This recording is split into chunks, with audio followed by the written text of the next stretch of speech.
Bhagalpur medical college के students ने परीक्षा परिणामों में धांधली का आरोप लगाते हुए किया प्रदर्शन। स्मार्ट सिटी में कचरे और बदबू ने जमाया डेरा, जनता हो रही है परेशान। गणपति विसर्जन में हुई मारपीट, आधे दर्जन लोग हुए घायल। भागलपुर विश्वविद्यालय और भागलपुर गौशाला समिति के बीच साइन हुआ MOU। बाढ़ पीड़ितों ने मुआवजे की मांग को लेकर किया धरना प्रदर्शन। राष्ट्रीय सफाई मजदूर संघ ने निगम कर्मियों की हड़ताल को दिया समर्थन। जन्मजात दूधिया पैदा हुई बच्ची, जानिए क्या है वजह।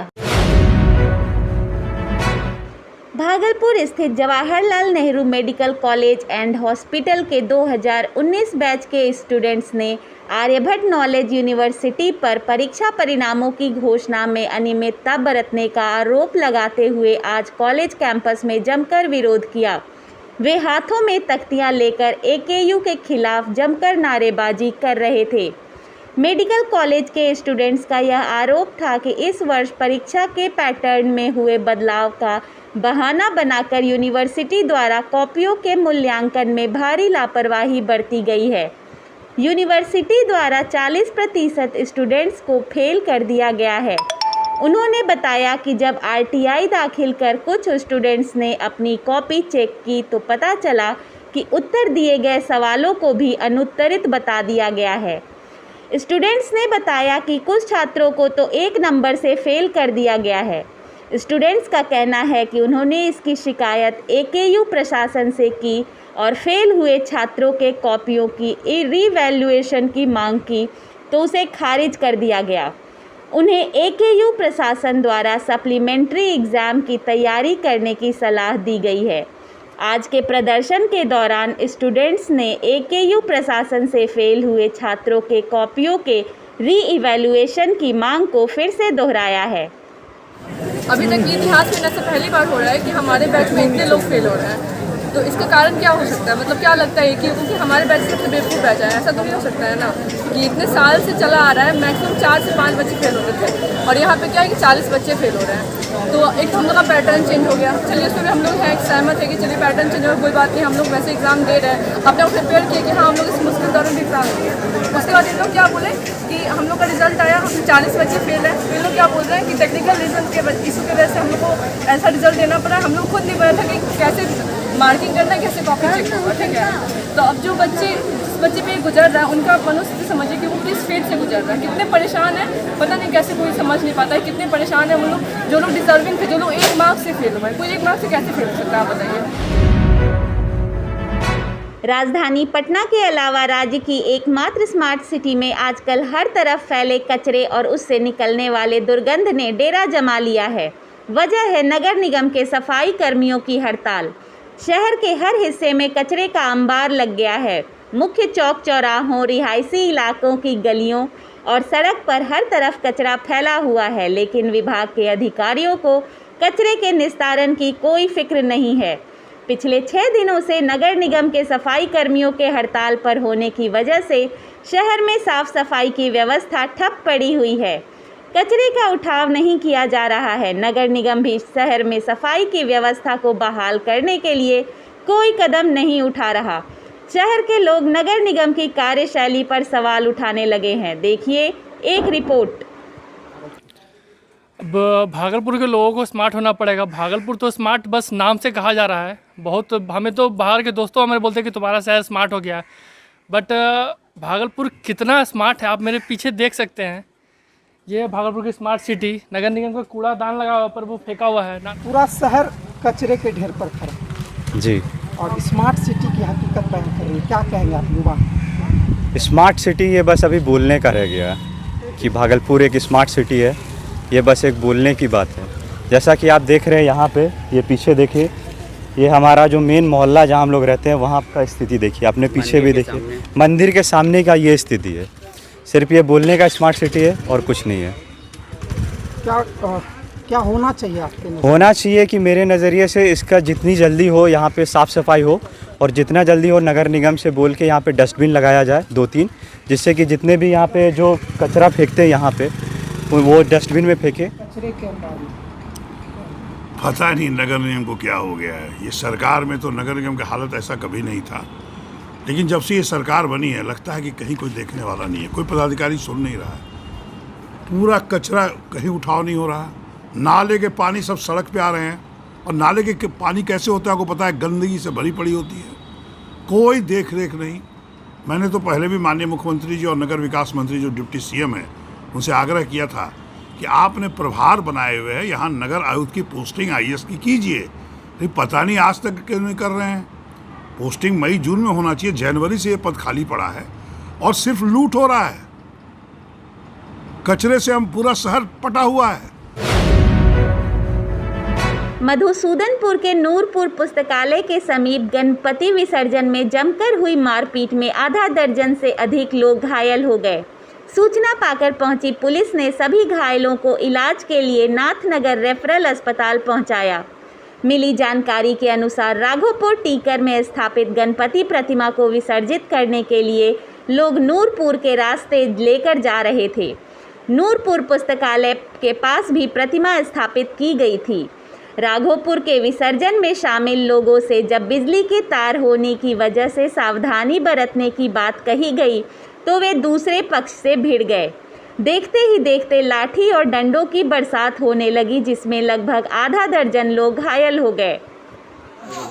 सदन में प्रसादी वितरण हो रहा था, बस वो लोग 3 चौकी लगा के मूर्ति लाया था, 3 चौकी मूर्ति लगा तो उसको ऊपर शॉर्ट सर्किट हो गया वो लोग का, उसके लिए हम लोग को मारा और सब पूरा जनरेटर उल्टा दिया, सामान तोड़ किया, हर चीज़ को नुकसान किया। लेडीज़ को मारा, जनानी सनानी से जितना था सबको मारा, बच्चा सबको मारा पीटा। हम लोग आरती कर रहे थे, उस समय वो लोग मूर्ति लेके आया भसाने के लिए, तभी हम लोग का झालर लगा हुआ था, वो लोग बोल रहा था खोलने के लिए, हम लोग खोलना स्टार्ट किए, तब में वो लोग मूर्ति घुसा दिया और तार में सटा दिया, मतलब शॉर्ट सर्किट करवा दिया। शॉर्ट सर्किट किया, बस वो लोग शॉर्ट सर्किट करवाया, हम लोग का नुकसान करवा दिया झालर का। और यहाँ पर बहुत आदमी खड़ा भी था, अगर तार गिर रहा था उसको आदमी मार। तिलका मांझी भागलपुर विश्वविद्यालय रिसर्च को बढ़ावा देने के उद्देश्य से उच्च शैक्षणिक संस्थानों और महत्वपूर्ण निकायों के साथ एमओयू कर रही है। इसी क्रम में आज तिलका मांझी भागलपुर विश्वविद्यालय और भागलपुर गौशाला समिति के बीच एमओयू पर हस्ताक्षर किया गया।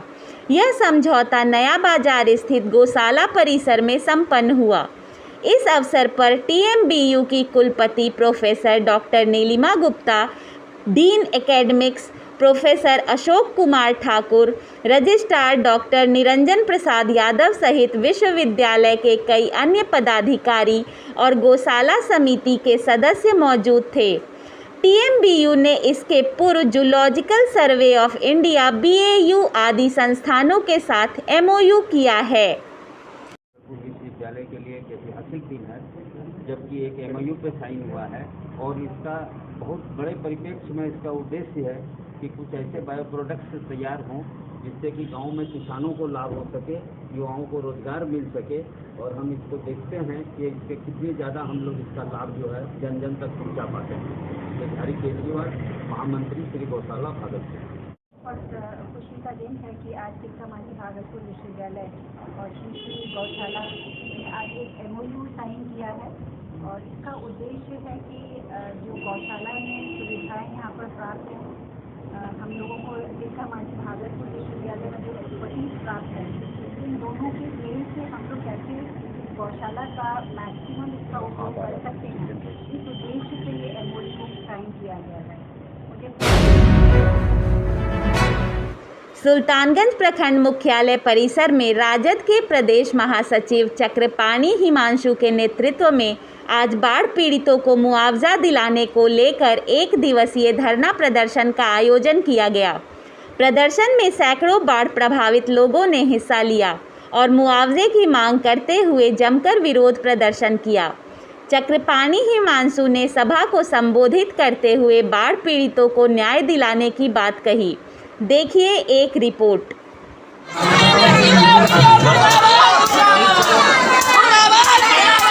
23 नंबर वार्ड मुंशी पट्टी नगर निगम से कितने लोग आए?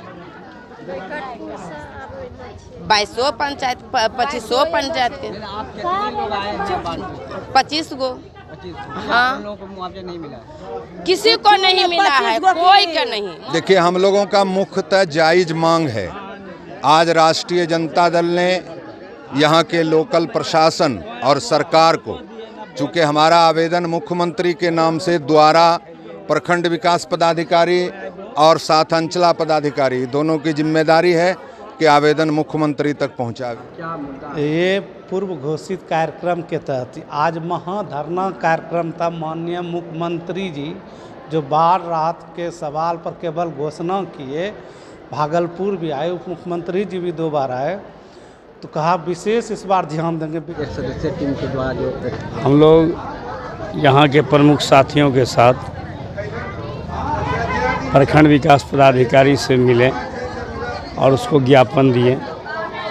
उसमें हम लोग का मांग है कि जो अभी बाढ़ पीड़ितों को सहायता राशि दिया जा रहा है उसमें पारदर्शिता हो, उसमें जो मतलब अभी जो सूची सर्वे किया गया है वो 2019 का ही सूची पर दे रहा है, जबकि 2019 में जो बाढ़ आया उसका स्ट्रक्चर अलग था, इस बार का स्ट्रक्चर अलग है।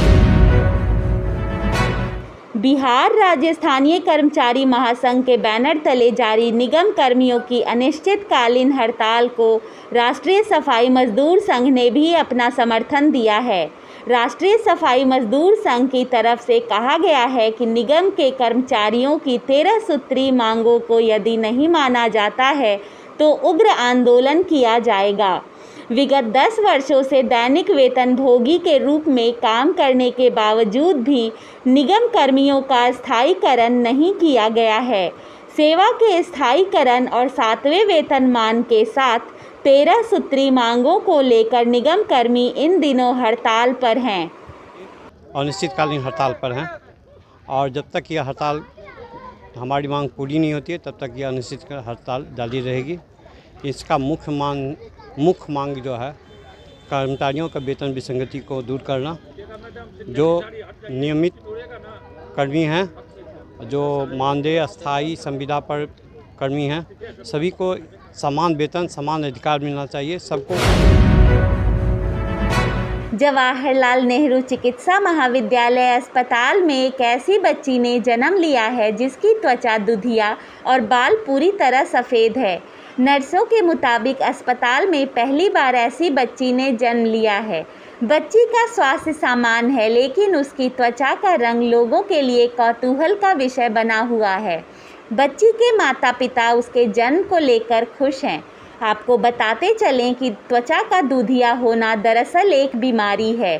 अस्पताल अधीक्षक असीम कुमार दास ने बताया कि रंग बनाने वाले मेलानिन पिगमेंट बच्ची में नहीं बना, इसलिए वह ऐसी दिखती है। इसे मेडिकल साइंस की भाषा में अल्बिनिज़म भी कहा जाता है। मेलानिन के उत्पादन करने वाले एंजाइम के अभाव के कारण त्वचा और बालों के रंग सफ़ेद हो जाते हैं। यह आनुवांशिक या जन्मजात भी हो सकता है। उन्होंने बताया कि ऐसे बच्चे धूप सहन नहीं कर पाते। ज़्यादा देर तक धूप में रहने से शरीर में जलन होने लगती है। नया तला मटा दी पीछे कहाँ मुंगेर नया तला मटा दी मुंगेर हाँ मुंगेर क्या नाम हुआ राकेश यादव। कब आए थे यहाँ पर कब आए थे 6 तारीख को। कब हुआ बच्चे का जन्म 12:30 बजे। क्या है बच्चे में लड़की है बाल भाई क्या है 6 तारीख को। मतलब कैसा लग रहा है बच्चा जो बाल उजला है और